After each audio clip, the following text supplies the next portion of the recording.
TruthSeekah and/or its affiliates are not responsible for any strange phenomena that may occur during or after listening to this podcast, which may include the following: heightened senses of awareness, psychic abilities, UFO sightings, alien contact, time loss, out-of-body experiences, ringing in the ears, ESP, lucid dreaming, increased synchronicities, astral projection, telepathy, stronger intuition, levitation, miraculous healings, and/or remote viewing.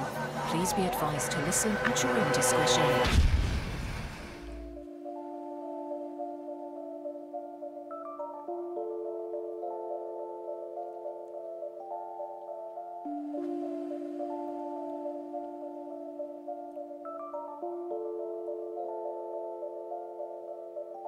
Won't you come and take me away? I just wanna be with you. Won't you come and take me away? To a place to walk on troubled seas, faith to stand when I don't believe. I just wanna be with you. Won't you come and take me away? I just wanna be with you. Won't you come? You are now locked into the TruthSeekah podcast. Gargoyles! Psychics! Everything's ungodly! Dark's at it! Streaming live at TruthSeekah.com. She's not a Christian! Give it up, y'all. Your portal to the paranormal, esoteric, and all things spiritual. She's tampering in Dark's at it stuff! And now, your host, TruthSeekah. Well, ladies and gentlemen, you heard the man. This is the TruthSeekah podcast. I'm your host, TruthSeekah, and we're back with another exciting episode. I always start out each episode thanking the supporters, everybody who is supporting my work and what I'm doing with the music and with the podcast over on Patreon. You can head on over to www.patreon.com/TruthSeekah, and there's different perks and different rewards and things like that you can get for supporting the show. And you get access to my entire discography, new music before it even comes out, and chat rooms and message boards and all that kind of cool stuff. So I want to thank everybody from the bottom of my heart for supporting there. This is what I'm doing full time now, and I could not do it without you guys. The podcast is free to consume, but it's not free to create. So thank you guys again from the bottom of my heart. I want to thank the newest member we have now, last night I believe it was, Kathy Collins Locks. Thank you so much. She's been following my work for some years now, and she's now a member of the community. So thank you so much for your support. It means the world.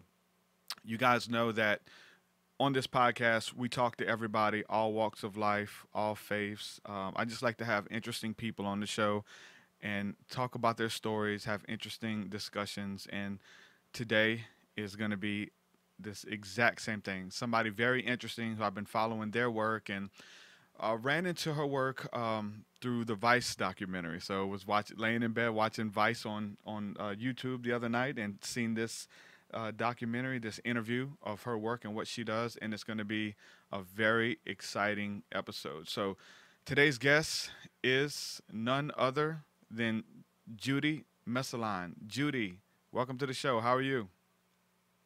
Thank you. I'm great. How are you? I'm doing really good. Thanks for coming on and spending a little time with me hanging out and talking about your story. You're more than welcome.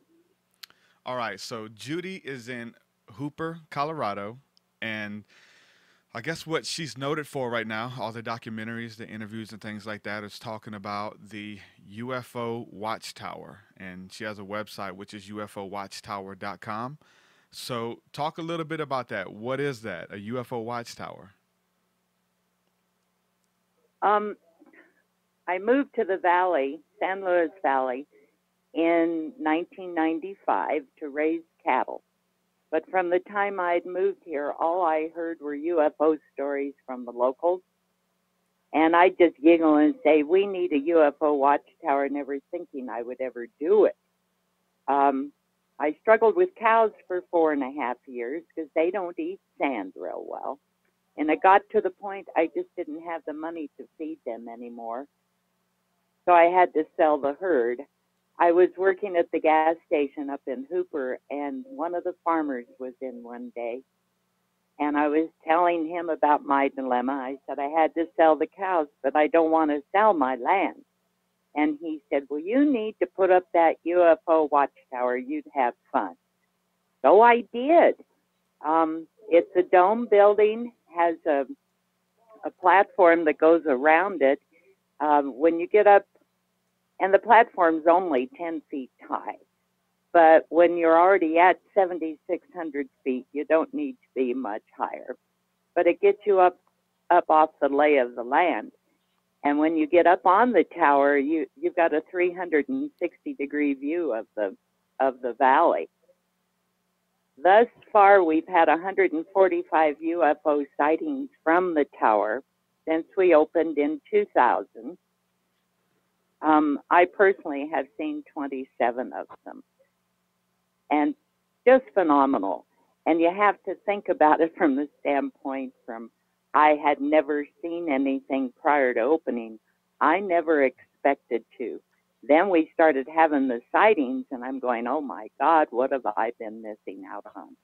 But we've had daytime sightings as well as nighttime. And we've seen actual ships as well as the strange lights. So it's been quite the experience, I'll tell you that. And I can't believe that this has been going now for 17 years. It has just blown my mind. And I said, where did the time go? As I'm reading your bio here, it's talking about what kind of got you interested in some of this stuff was watching a lot of TV, watching the television show Sightings and watching X-Files and then hearing these different memes and things that are going on in the television shows or even in the music and the movies and stuff. You start to put, things together. And it almost seems like these people who are writing these movies or writing these shows, they know something that we don't. And when we pick up on this stuff and start putting the pieces together, we start finding out that they were on to something. So is it something about the location? Because you kept hearing about great sand dunes, San Luis Valley and things like that. Is it something about the location that you believe is special? Yes, they've had documented UFO sightings in the valley since about the 1560s. The conquistadors wrote in their journals what they had seen. There's all kinds of ideas of why here. Some say it's the spirituality of the valley. The Native Americans consider the valley floor sacred. They wouldn't fight on the valley floor. They'd have their peace talks on the valley floor. Some say that there's an E.T. base over in Mount Blanca.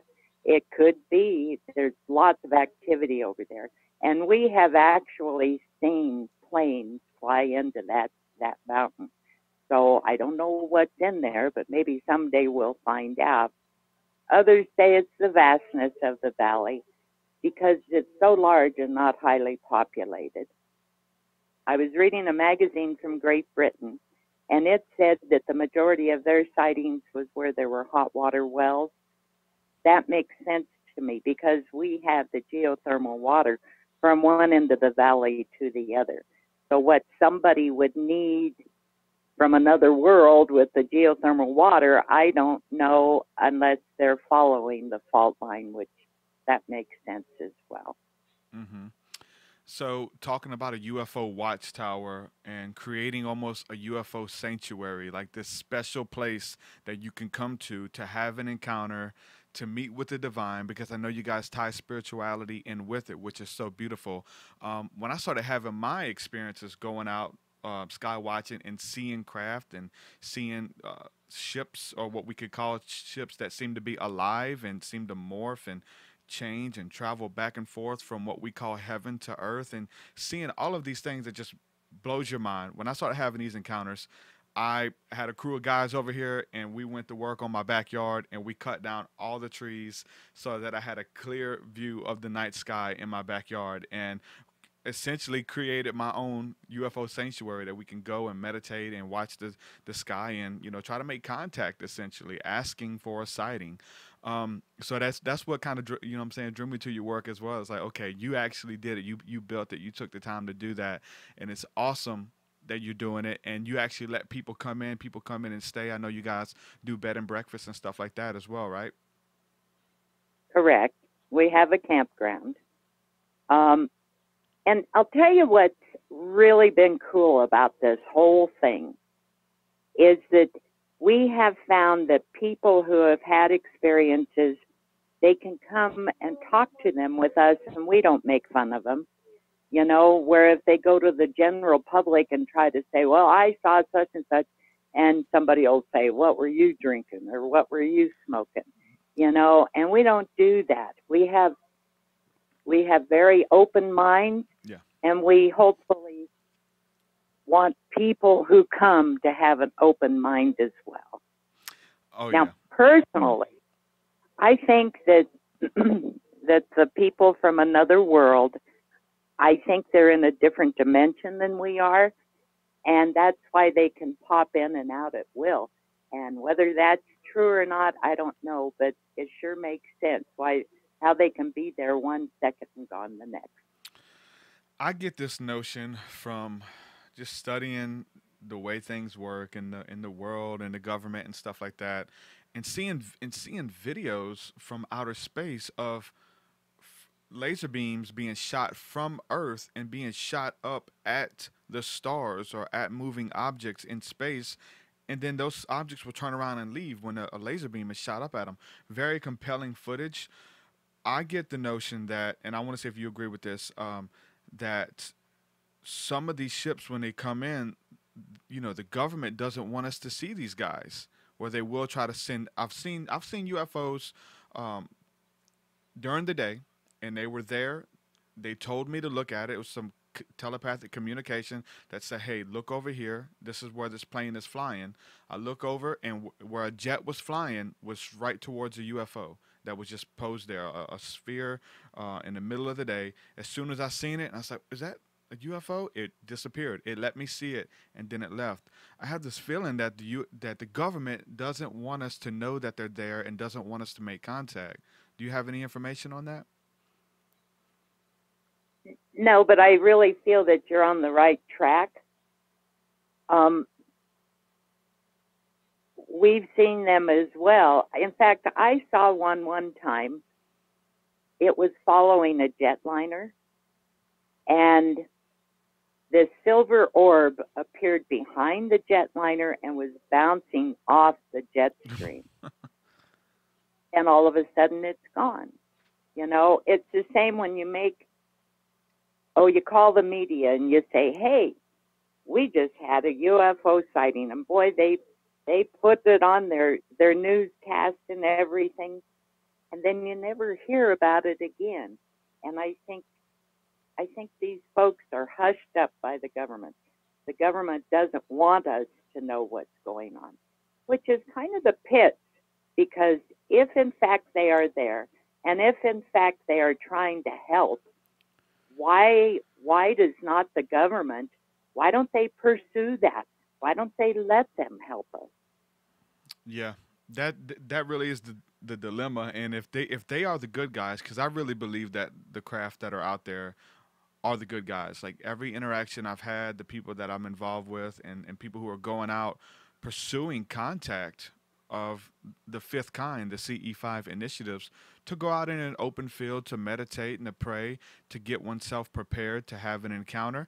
And a lot of people do. It does take time. You have to wait. And just like fishing almost, like I think if you go out fishing, you can't just kind of, cast your reel in and pull something right back out. It's kind of the same thing. And I like to relate it to fishing, because there's so much out there in space, just like if we was to look at the ocean, of all of the different beings, all of the different creatures, some of that we're discovering even after the hurricanes, washing these weird looking space creatures onto the ocean, onto the beach from the ocean, which we've never seen before. And there's all types of stuff out there. So when we look into the ocean, it's almost the same thing as gazing into the heavens, where there's all types of beings, spirits, and entities, and angels, and things like that that are spoken of in the holy books. Like if we're talking about angels, there's rankings, there's orders, there's the Bible calls it the host of heaven, and the host is the armies of heaven and the fleet, and they travel. And I've seen so much stuff out there, and a lot of times you'll be out there stargazing or looking for UFOs, and you're be looking out there for just a light or something to make contact with, and you'll see something totally different. Like, what are some of the things that you've seen that maybe it wasn't a UFO, maybe it was a spirit, maybe it was an angel, but it looked different versus just a light in the sky? What are some of the different things you've seen? Well, we've seen the orbs that are down in front of the tower. And we see those just quite often. And so what are they? They say that they're an energy. So what kind of energy?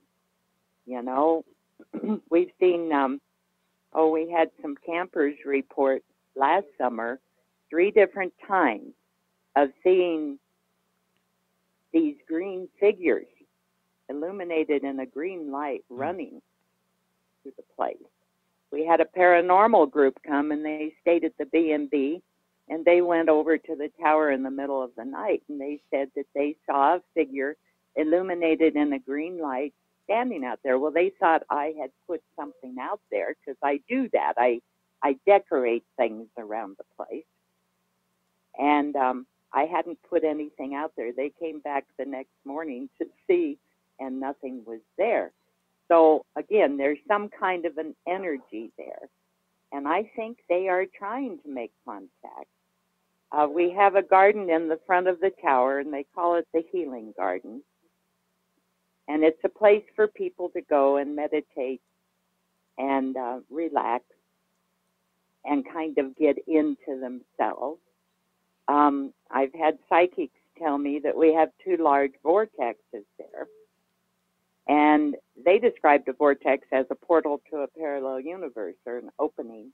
They spin and they're full of energy. But they also said that there are 2 large beings there who protect the entrances to the vortexes. But they are also there to help. So if someone goes into the garden and asks for help with their life, whether it be financial, spiritual, or whatever, they're to ask for that help. There has been phenomenal results. We have one woman who swears to God that the garden healed her cancer. And if it did, oh, thank God, hallelujah, you know. The other thing that the psychics told me is that we have a crashed ship under the tower, under the dome. And I really believe that, because when you get so many in, and there's been 30, 35 psychics in who have all said the same thing,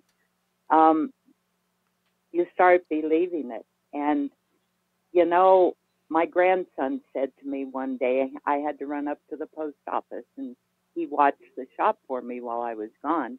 And he said, Grandma, I saw an alien come out of a hole over there. And I thought, okay, it's a kid's imagination, right? Well, I went over, and sure enough, there was a hole. And there was an area where something could have come out of it. So do I believe in all this stuff? You betcha. You know, it took some time to get used to it, but I'll tell you something. There is definitely something over there under that tower. And they say that it's the Palladians, and they are protecting me. And I totally believe that. There's a lot of people who are skeptics about it. They don't believe, and I really do think seeing is believing. I think that makes a lot of sense. I think there's an inward knowing too, though. Before you see it, almost like you kind of went out on a limb and created this facility, this sanctuary, without even having the encounters out there. So almost like if you build it, they will come, and that's so true, because people are skeptical. They don't believe you. You sound crazy. You're talking about seeing UFOs, and then did I just hear you say that you're telepathically communicating with and receiving messages from these beings or these ships? And so that sounds even more crazy, right? So, but I truly believe if you build it, they will come. If you go out there and you spend the time and your intention is pure and you want to see a craft, if you want to see the angels, I believe 100% that they will show up, that it's not an instant thing. I think going out there sometimes taking hours sometimes. I think that that's almost to kind of prove that you really want it. Like how long, like how bad do you want to know? And if you want to know, they will show themselves to you. Is that kind of what you've seen of skeptics come out there and haven't seen anything? Oh, yeah. And the skeptics, I get lots of them. But once they have seen something, then it seems like they have been opened up within themselves. And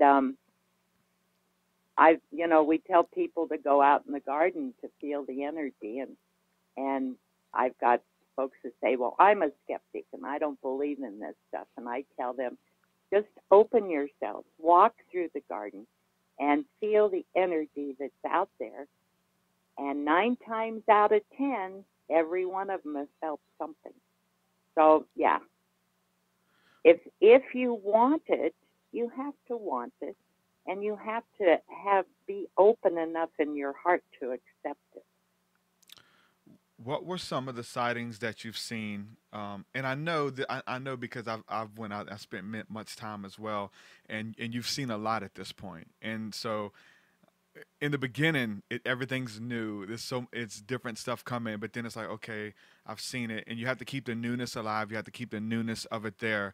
But what is some of the the sightings that you've seen that kind of made you know that this is real versus seeing lights in the sky of them parking in space and then changing directions and things like that? What were some of the things that you saw that you absolutely believed after that?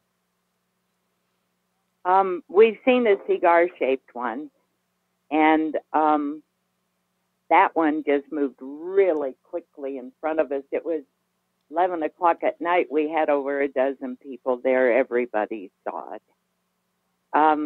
My granddaughter and I were coming back from Del Norte one evening. It was about 5:30, and over by Mount Blanca, there was this circle of light just going around in a circle, and then a big beam was shining down on top of it. And I said to her, I said, you watch that. I'm driving. I can't pull over. She was only able to watch it for another few seconds, and then it disappeared. Well, it reappeared about 15 miles to the north, and some kids coming home from school saw it. So, again, what the heck was it,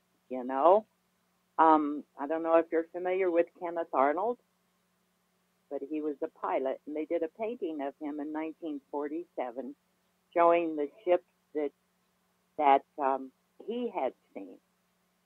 And the lady who runs my B&B, Candace, she saw the same one here 2 years ago over by Mount Blanca. Well, then I had a gentleman come in he lives in Fort Garland, and he came in the following week and said that he had seen it on his property there. At the end of last summer, I had a family come in. They had property in Fort Garland, and they saw 4 of them on their property there. So whatever it is, it's still around, And it's amazing how many different shapes there are of UFOs that have been seen. We've seen what looks like a satellite coming across the sky. I mean, traveling just like a satellite. And then all of a sudden, the dang fool thing stops. Satellites don't stop. Mm-hmm. The one that we watched, it sat there for a few seconds, and then it went straight up. One night, it looked like I kind of thought maybe it was a shooting star, and I'm watching it come down. It got below the peaks of the mountains, and then like it lost its momentum and it started to float. Well, I'm thinking that maybe the downdrafts from the mountains would have done that. But the downdraft from the mountains didn't shoot it back up into the sky, and that's what it did. So, there's lots of things. I mean, we've watched these lights going really fast and just stop. They're not supposed to stop. I've checked with the Air Force guys that come in, can our planes go real fast and just stop? And they said, don't even think about the plane doing it. The G-force on our bodies would blow up. So this has been pretty amazing. Mm-hmm. Have you ever been here? I have not. I'm in the South. I'm in Alabama. I want to come up there. I've got a lot of friends up there, but I definitely want to come up there and see you guys. Oh, good. Have you ever seen a fleet, like more than one at one time, or some traveling together? Yes. Yes. And what's crazy is you'll see them going together, and all of a sudden one in the middle just changes directions and goes the opposite way. And that's not normal. Planes can't do that. It is really interesting to see this stuff, because there's a lot of people who actually capture this on footage. Have you ever had anybody, or do you guys have night vision goggles and have seen anything with that? Have y'all tried that yet? No. We have people who have taken pictures. We have people who have taken videos, and they're pretty amazing. The one video I've got, these folks were camping and they saw this light and they started videoing it, and it was just dancing all over the sky. Planes don't dance all over the sky, Yeah. Yeah, that's the weird thing where it's not a satellite, where they're changing speeds and one's shooting out in front of the other. It's almost like they're playing a little bit, that they want to be seen. They know they're being watched, almost like dolphins, essentially, just that really playful spirit about them. And I don't think that they're here to harm us. I think they are here to help us. But until we are ready for the help, I don't think that's going to happen. Mm-hmm. And I said, what if they would make themselves known on Earth? What would people down here do? They go grab a gun and shoot at them. Yeah. Most of the folks, they would panic. And maybe that's why the government is trying to keep it so hush-hush. I don't know. I've talked to people who, if aliens are real to them, and they call them aliens, I don't think they call themselves aliens, put it that way. But if these beings exist, then it said they would lose faith in their religion and in their holy books and things like that. And there's almost a fear that if aliens exist, then maybe they did create humankind, maybe they are the angels of the Bible, things like that. And there's a hysteria there, even from like the religious community. I've had many conversations with people, but then on the opposite, for me, it doesn't make me doubt my religious beliefs, but it enforces them to say, no, it's not a fairy tale. Like, there are actual angels out there that exist, and they travel back and forth from heaven to earth. And if you want to, you can see them in transit, and they'll come and say hello. So it almost reinforces my belief in the spirit realm and in God and of my core beliefs and stuff, I do know. And if you read Ezekiel, mm-hmm. Let's talk about Ezekiel's wheel. What the heck were they saying? The book of Enoch. Yes. It was taken out of the Bible. Why? Yep. I get lots of religious folks in, and we sit and discuss this stuff. But I'm not there to change anybody's belief or anybody's mind. I'm there to listen, and if I can help, to help. You mind taking a phone call? Not at all. Okay, so phone lines are open. If anybody has a question for Judy or myself, you guys can call in. We do have a caller here from Northwest Arkansas. Information. Hello, caller, you on the air. Information. Hello. Yeah. Okay. So you talked about the UFO sightings, and I'm sorry, my Kundalini is right there. Hold on, I'm going to have to mute you for a second. Turn your audio down on the computer because it's feeding back, and I'll bring you right back in. Just turn your audio down on the computer. I'll bring you right back in. And we'll try it again. Yeah. Northwest Arkansas. What's up, brother? How you doing? Yeah, no, I'm I'm fine actually.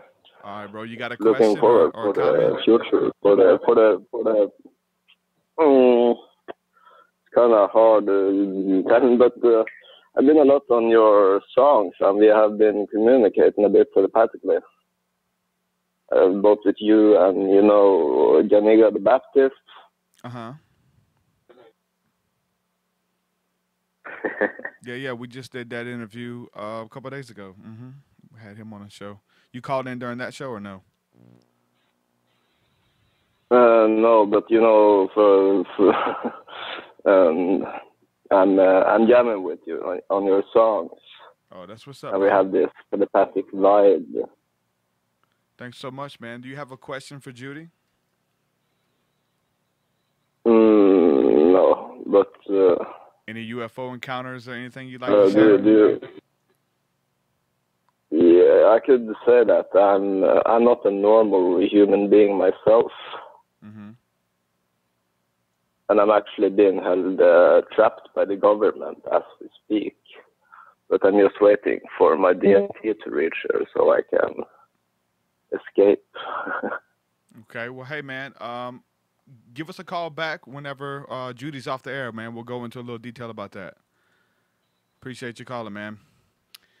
Yeah, a lot of people have had encounters. A lot of people have had experiences. Some people are scared to talk about them. I do think that's the reason why I do this show in general. We cover a lot of UFO topics here, but spiritual topics that people have nobody to talk to. So there is a show here. There is people who make themselves available to answer questions and just let people feel like they're not alone.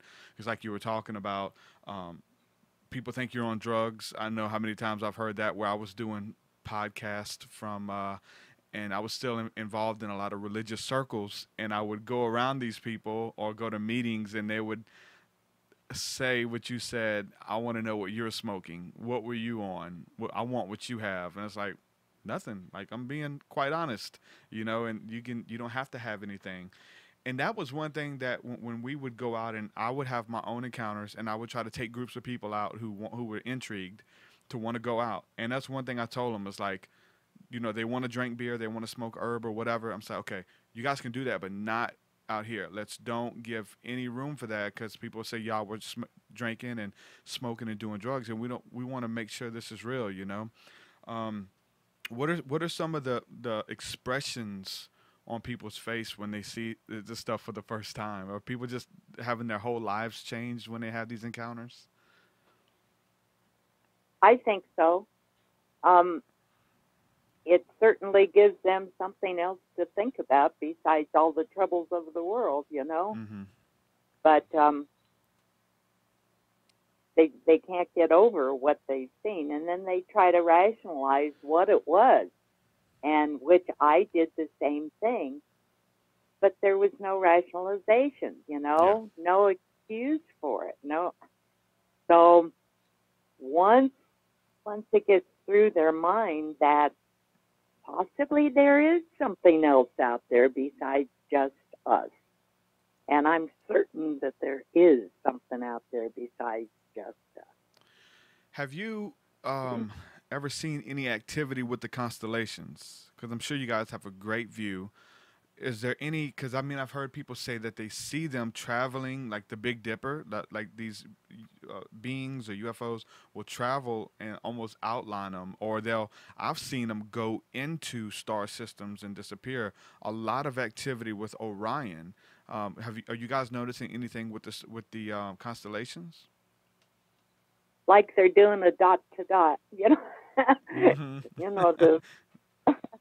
But anyway, I had a guy call me one night and he said, Judy, are you watching the triangular one up by the moon? And I said, what triangular one up by the moon? And he says, we've been watching it for 3 nights. Get outside with your binoculars and look. I didn't need binoculars. It was sitting right there. Sat there for 2 more nights and then it just vanished. But yeah, we have seen some really strange stuff. And again, with the constellations, you can see these objects moving in and out and in and out. So somebody show me proof that they aren't there, because I'm certain they are. Yes, something's going on, like you said, whether and that's what gets me, because so you always try to rationalize it, like you said, you're trying to make sense of everything.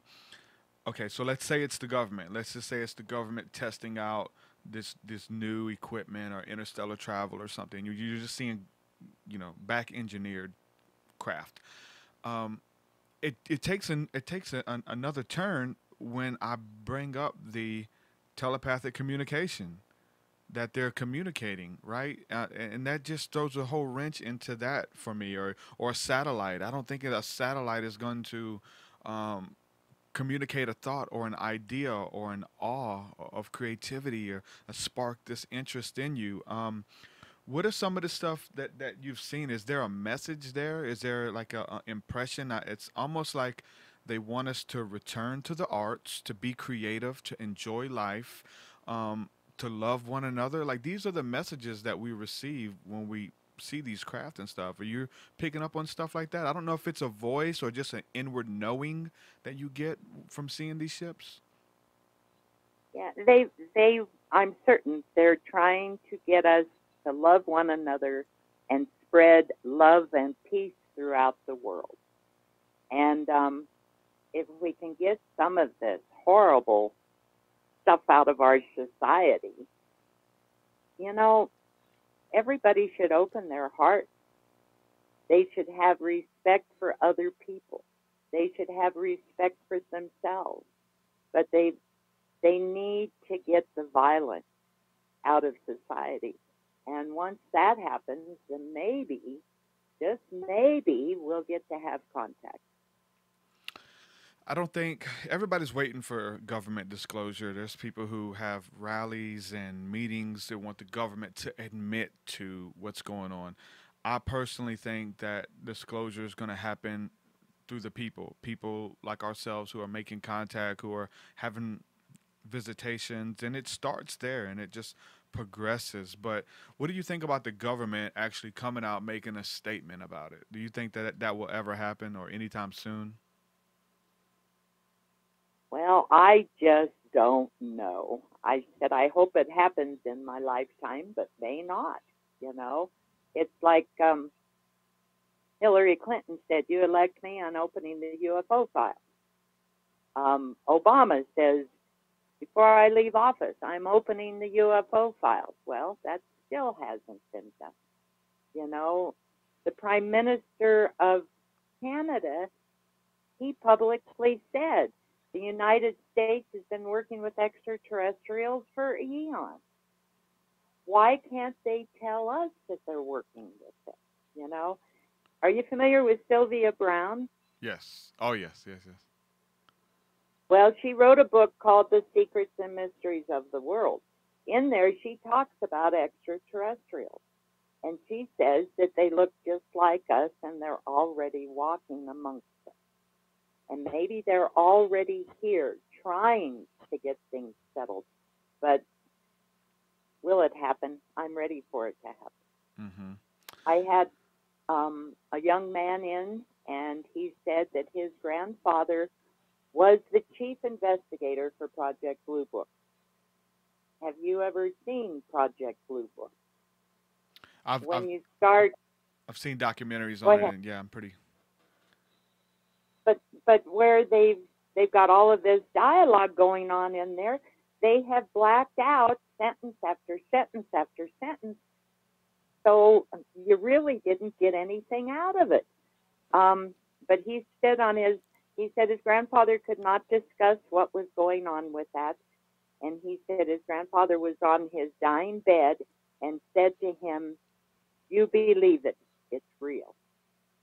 So that's what happens with a lot of these people. They won't say anything until they're about ready to die, But the government has such a control on them. Yeah. I had a group come and visit me from the Navy. This has been a year ago. And Strategic Studies Group is what it was called. And there was, I think, 7 of them who came. They told me that I couldn't video and I couldn't take pictures, and they wouldn't either. But I think I think he had a camera in his sunglasses. But anyway, the commander of the Coast Guard whipped out his cell phone, and he showed me a picture of a UFO coming out of the ocean. I have heard that story from others who have visited the towers so many times. And so, you know, they all know something that we just don't know. And I'm ready for them to be on the up and up and let the American public know what the devil is going on. People say, well, what you're seeing is drones. They didn't have drones 17 years ago, you know. They say it's hot air balloons. Baloney. I've seen a hot air balloon. I want to know for a fact what the heck it is. Mm-hmm. I want to know. I had a guy in, and he was an air traffic controller, and he said that he gets 6 to 8 UFO reports a month from the pilots, and he said he's not permitted to document them. Why? You know, why not? So, anyway. Yeah, there's I'll something. get off my. Yeah, I mean that's the thing too. Like, here's the whole thing. Even with NASA, with the Hubble, like you could see some awesome pictures of stars and solar systems and things with the Hubble. And if we're going out and we're seeing things with the naked eye, like you said, without binoculars, and then you use binoculars, you can see so much more. And then people are using night vision goggles, military grade, and they're seeing so much stuff flying around outside of the atmosphere and doing all types of aerial phenomena. But NASA has never picked up anything on the Hubble. This is how you know something's going on, that they're not releasing this stuff. You can go out and have your own encounters with the naked eye, but NASA's like, we don't know. Maybe, you know, they won't say anything. That's how I know something's up. We can go out there right now if we wanted to and take the time, even during the day. That's when it gets real, right? When you have the night vision, the night encounters, and then they start happening during the day. So it's not just lights. It is the cigar-shaped ones and the orbs and things that are showing up. So, but I encourage people, if they're intrigued, just to go out there and do it for themselves. If they want to know, you can know. You know, I think that exists for everybody. I think the Vatican has, from what I understand, this really high-powered telescope. And it's supposed to be one of the best in the world, from what I have heard. But they finally came out, the Pope came out and says it's okay to believe in aliens. Yeah, I remember that, yeah. Here he wanted to baptize them. And I said, well, I'm game. Can you get them to come on down so you can baptize? Yeah, it was awesome. When I remember that was a lot of in a lot of news sources, and the UFO community ate that up when he came out several years back and was talking about UFOs, and it doesn't go against our beliefs or whatever, and they may need to be redeemed and stuff as well, and share the gospel with the aliens and stuff. It's pretty funny, but somebody knows what's going on, and I don't, like I said, I don't think they're gonna tell us. So I think it's up for us to do the research and to share our stories on shows just like this one. And everybody has a piece of the puzzle, and to kind of bring it together and see what fits and see if we can make a picture out of it and try to find out what's going on. And really, you know, I think how it can benefit our lives. And that's really what I'm concerned with. Like, how can, you know, UFO contact help us out today, help me in my day-to-day? And I think that it encourages spirituality, creativity, intrigue, awe, and wonder, and love, and all of these feelings and emotions that you get when you have a supernatural encounter is essentially what it is. And I love it, and I'm chasing, you know, those first encounters that I had, man. I'm doing work right now that is built off of encounters from 2012, you know, and I'm still talking about them and doing research and things like that. And essentially trying to take it a little bit further.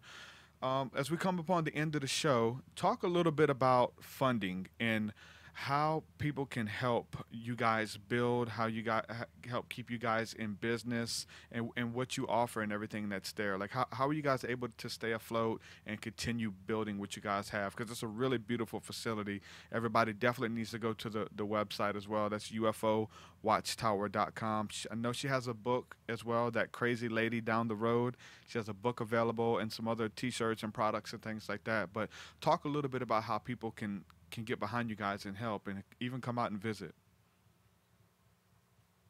We always take donations. So, and those can be sent to Post Office Box 522, Hooper, Colorado, 81136. But most of the funding comes from people who come to visit. I charge a nominal fee for them to come in and get the information, $2 a person or $5 a carload. And then, of course, we have the gift shop, and that helps a whole lot. But it seems like the UFO Watchtower has finally come into its own the last couple of years, thanks to the media who have been really plugging it for us.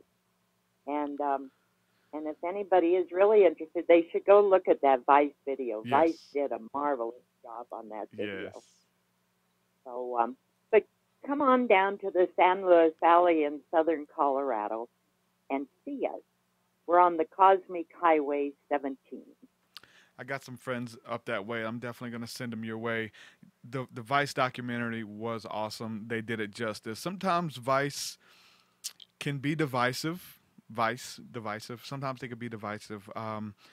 Of painting people to look silly or to look crazy or let's make fun of this person, but they really did justice to your story and promoted what you have going on. Like I said, to build the intrigue and the awe and the wonder. Man, this is interesting, and there's a lot of other people on there as well with similar stories. And I got a friend of mine who Vice came out and did a documentary on them as well, Brandon Barthrop, and I had him on the show too. Really cool, and seeing how many followers he got and people checking out the work after they went live on Vice. Can you talk a little bit about that experience? Like, who set that up for you? Did they contact you, or was there an email sent? Like, how did that work out for you, and how was that whole experience? They contacted me, and anybody who wants to do an interview, that's what they have to do. I don't go out searching for them. Yes. This has brought so much interest. The media just eats it up. And so thanks to them, I don't have to do a lot of advertising. Now, another one that's a good one is Roadside America. I've seen that one And too. we get lots of folks who have looked at Roadside America. But, and then, of course, the local TV stations here in Colorado. And they have not made fun of me at all. Now, at the beginning, when I first started this, the radio personalities just drove me nuts. And it was all fun, you know? Yeah. So, but that pretty much has gotten over, and now we have folks who are taking it serious, and I really appreciate it, really do.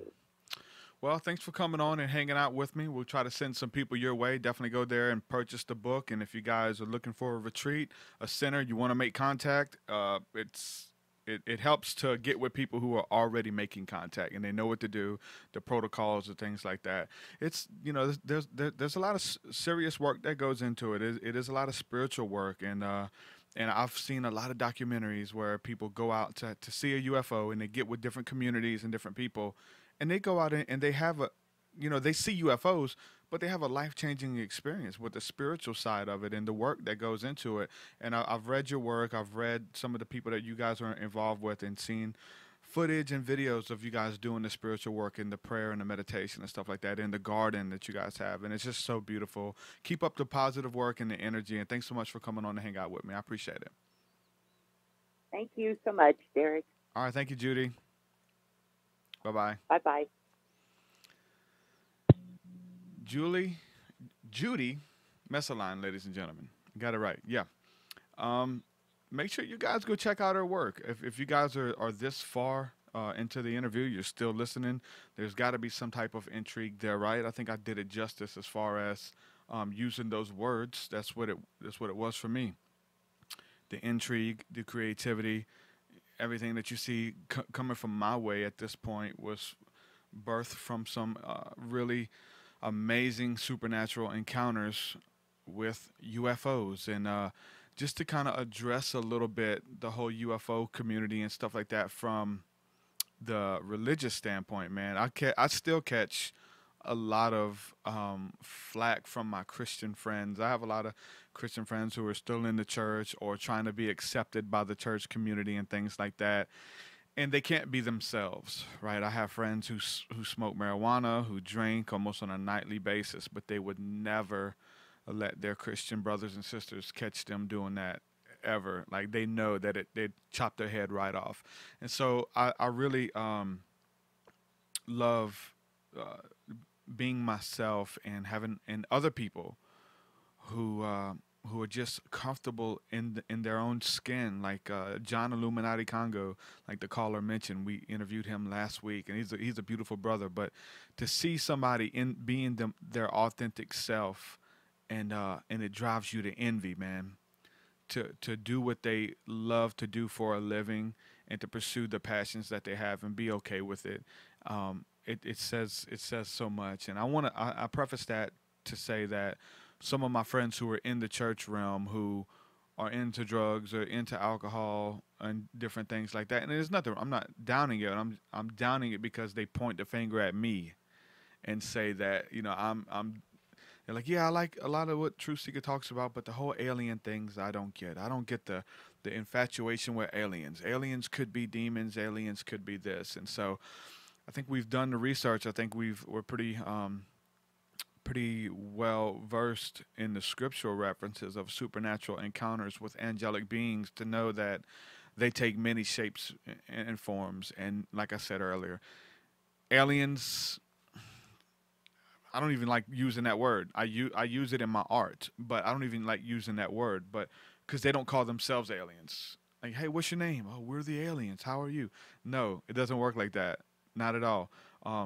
Whether they're from a certain star system, which, how do we know that the angels aren't from another star system? I know that there's so much information over the years from other prophets and people having their own encounters, gazing into the heavens and seeing things moving in and out of star systems. Orion, I'm so intrigued with Orion every time I stargaze, and then seeing craft or beings. There might not even be craft. I know a lot of times they're actual beings, and they're not nuts and bolts ships. Like, these are beings. There's so much footage of these things morphing and changing shape in the air and in outer space. And some people have some really crazy footage, man. And it wouldn't even, it's like a ship that just morphs into another ship or something. It's just crazy stuff. I don't even know.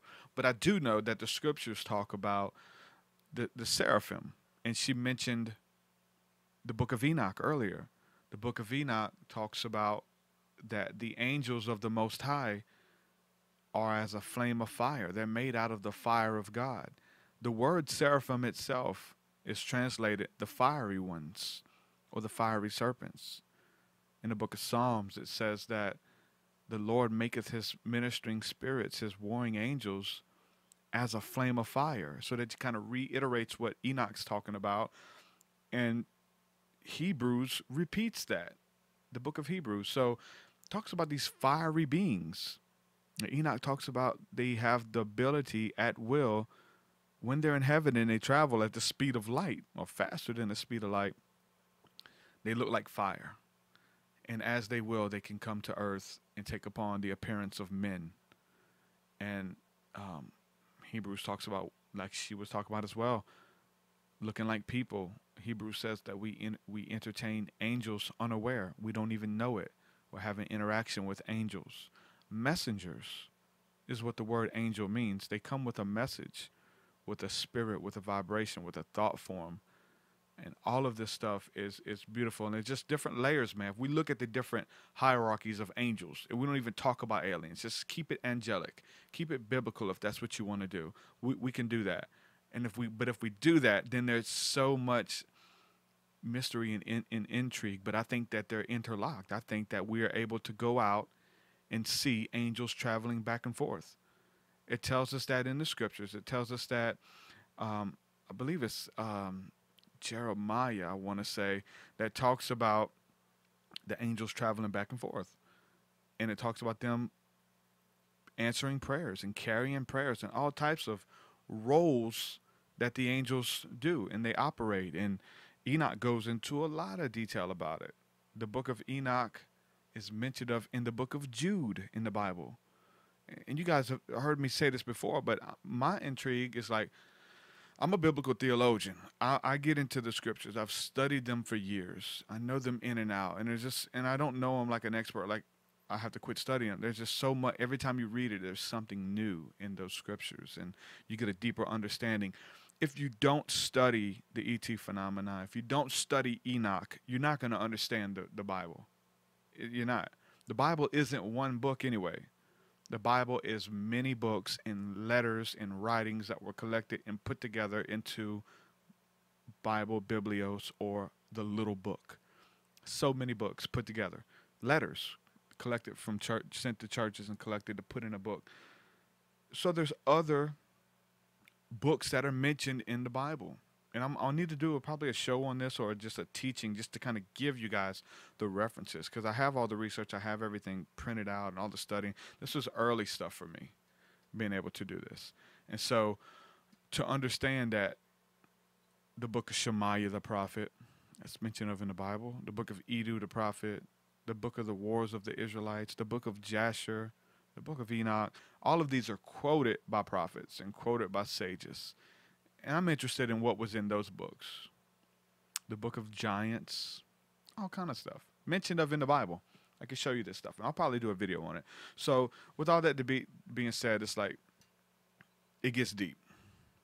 It gets deep, whether we're tracing it from a biblical perspective or not, if you even follow that narrative.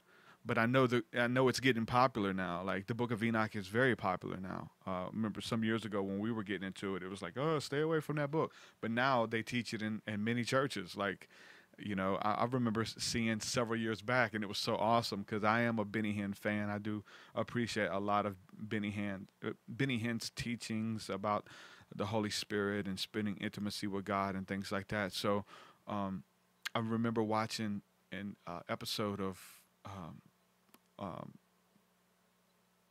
don't know if it's This Is Your Day, whatever the name of the TBN show is, with Paul Crouch, who was like the founder of TBN. He had Benny Hinn, and they were just having a conversation, and they were talking about angels and talking about demons and stuff. And Benny Hinn began to go into the book of Enoch on his show, and he blew Paul Crouch's head off. Paul was like, Benny, I've been saved for 47 years, and I've never heard this information. And Benny Hinn's like, yep. It's taken out of the Bible. He's like dropping knowledge on them, and everybody's got their jaw dropped in the audience, and it's hilarious, man. But I was like, oh yeah, I got a kick out of that. He was blowing their head off with some of this deeper esoteric knowledge about the spirit realm. So if you're looking to study how spirits operate, if you're looking to study how to have power and authority over them, you got to go to Enoch. You have to understand the Bible. You gotta understand Enoch. Can't leave it out. Because the early church understood it. The early church understood the Testament of Solomon and all of these apocryphal works. The Apocrypha, even that was like 14 books that were taken out of the Bible that were used in the 1611 King James Version. Like, it literally was part of the King James, but then they took out 14 books. I've got the 1611 version as well with all of these books in it. Some beautiful stuff in there. Some debatable stuff, some stuff that they can't rationalize. So they took it out and threw it out. But with that being said, about the books that talk about these angels and talk about these heavenly encounters, there's some books out there that I believe were created to deceive people. Whether we're talking about a lot of the Gnostic texts, we're talking about even the Urantia book. Like, I want to believe the Urantia book is real, but my spirit turns when I read. It's just so oh man, I can feel the intention behind it and the wording. They're trying to word it to sound like the Bible. It's just insane. Anyway, that's my spiel on the books. That's my spiel on Christianity and the UFO community and stuff like that. They say it's all demons, so I wouldn't even I don't even entertain that stuff anymore. That's definitely, just because you don't understand it, you demonize it, call it demonic. Nah, I can't deal with that no more. Maybe years ago we could have dealt with that, not anymore. So anyway, I hope you guys enjoyed this episode. I love talking to interesting people, especially, this lady built a UFO Watchtower on her property. It's this big platform, and they got this big dome, and creating a sanctuary, man. Like I said, I did that in my property. Went out there, and we had a bunch of people. We worked and cut down trees, and we had big trees in the way, and my father-in-law was out there with me. I was like, I want that tree gone. Oh, no, let's leave that one. I said, nope, I'm cutting it down, because you couldn't see. You cut the tree down, then it would open up. So I got this big circle in my backyard where I would just go out there and just stargaze and spend nights laying on sheets looking at the stars. And once the weather cools off again, I'm going to be doing that again very soon. I miss those times. This conversation with Judy, that intrigue and that want to get back out there and make contact again. And once you make contact and you know that something's going on, you start having these encounters, it shows you like how focused you are on the things around you and the things of this world, when all you had to do was look up to make contact. All you had to do was look up, and you could see this stuff during the day. And I know it's dangerous for me, but when I was seeing, like when I was a truck driver, man, like that's when I would have a lot of encounter. I would pull over on the side of the road and just gaze for a while as well, early hours of the morning, and see stuff. But I'd be driving, I'm looking at traffic, and then I'm looking up. I'm looking at traffic, and I'm looking up, while I'm driving. I'm traveling the country, So with that being said, there's so many even like entertainers and notable people who have had encounters who like to talk about it. Muhammad Ali had one of the coolest quotes about UFOs. He said that he would go out in the early morning jogging, 4 or 5 in the morning before the sun comes up. And he said you can see them like they were playing tag in the morning sky, playing tag. And you do see a lot of activity right before the sun comes up. You do see a lot. And, there's some awesome quotes out there. People have seen some awesome stuff. So, with that, I'm going to say bless and shalom, man. Thanks for hanging out with me. Love you guys. Make sure you guys support on Patreon. If you want to support my work and what I'm doing at any level, now more than ever, I really do need your help. I need your help to make this stuff happen. And you guys are coming out of the woodwork supporting. I'm blown away. Really am. People are coming out of the woodwork, giving a little bit. Got a lot of people giving a little, and so it's just stacking up, and just people are helping. And I appreciate everyone. Head on over to patreon.com/TruthSeekah and pick any level of giving. You get not free music, but you get my entire discography. It costs you $100 to buy all the albums anyway. Just go there and sign up, and you get to download it all. And you get unreleased music. People are asking me, TruthSeekah, when you coming out with new music? When's the new album, brother? Brother, when's the new album coming? The new music is already out. It's on Patreon. Patreon.com/TruthSeekah. With that, I'm going to say peace and shalom, and God bless each and every one of you guys. Peace.